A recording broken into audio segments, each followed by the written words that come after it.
আসসালামু আলাইকুম। চলে আসলাম আবারও রান্নার একটা ভিডিও নিয়ে। রান্নাটা আসলে একটা আর্ট। একই রান্না আমরা বিভিন্ন রকম ভাবে করে থাকি। তো আজকে আমি মিষ্টি কুমড়া ভাজি করব। মিষ্টি কুমড়া ভাজি করে রান্না করে বিভিন্ন ভাবে খাওয়া যায়। তো আমি আজকে মিষ্টি কুমড়ার মধ্যে আরো কিছু সবজি দিয়ে আমি মিষ্টি কুমড়াটা ভাজি করব। তো আপনারা একটু ভিডিওটা কষ্ট করে দেখতে থাকুন। তো এই যে এখানে আমি পেঁয়াজ আর কাঁচামরিচ কেটে নিয়েছি, আর সাথে আমি মিষ্টি কুমড়া, আলু, গাজরও কেটে নিয়েছি। এগুলো কেটে আমি ধুয়ে একটু পানিও ঝরিয়ে নিয়েছি, যেহেতু এটা মিষ্টি কুমড়াটা একটু নরম তরকারি। তো আমি সরিষার তেল দিয়ে ভাজিটা করব।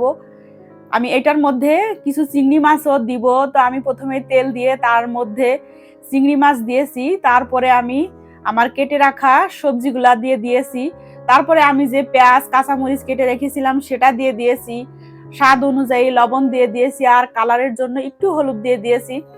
দিয়ে আমি সুন্দর করে এটা মিক্সড করব, নাড়তে থাকবো।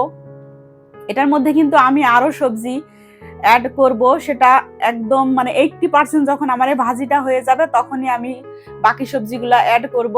তো আমি এটা সুন্দর করে মিক্সড করে আমি ঢেকে দিব। তো এই রান্নাটা আসলে খুব মানে ঝটফট, খুব দ্রুত করা যায়, খুব বেশি একটা টাইম লাগে না। তো আমি ঢেকে দিয়ে 2 বা 3 মিনিট পরে আমি ঢাকনাটা উঁচু করে আমি নেড়ে দিব। তখন দেখা যাবে যে এটা থেকে একটু পানি বের হয়েছে। এই পানিতেই কিন্তু আলু, মিষ্টি কুমড়া, গাজর সিদ্ধ হয়ে যাবে। তো আমি আবারও নাড়াচাড়া দিয়ে একটু ঢেকে দিব। ঢেকে দিয়ে আবার 2-1 মিনিট পরে ঢাকনাটা উঁচু করে আমি এখানে মটরশুঁটি আর ক্যাপসিকাম ইউজ করব, 2 প্রকারের, সবুজ আর লালটা। তো যখন আমার 80% ভাজিটা হয়ে আসবে তখন আমি এই সবজিগুলা দিয়ে দিব। এটা দিয়ে আর বেশিক্ষণ আমি চুলায় রাখবো না, কারণ মটরশুঁটিটা আমার আগেই ভাপ দিয়ে ফ্রিজে রাখা ছিল, আর ক্যাপসিকাম তো অত বেশি জাল করা আসলে লাগে না। তো ভাজিটা যখন 80% হয়ে যাবে তখন আমি সবজিগুলা দিয়ে আবার একটু নাড়াচাড়া করে মানে হয়ে যাবে আমার ভাজিটা। তো এই যে হয়েও এসেছে ভাজিটা। তো এটা আসলে কতটা কালারফুল, দেখতেই মানে চোখ জুড়িয়ে যায়। আমার মনে হয় খাওয়ার থেকে এটা দেখতেই বেশি শান্তি, চোখের শান্তি। দেখেন কতটা কালারফুল, দেখতে যতটা কালারফুল হয়েছে খেতেও ততটাই টেস্টি।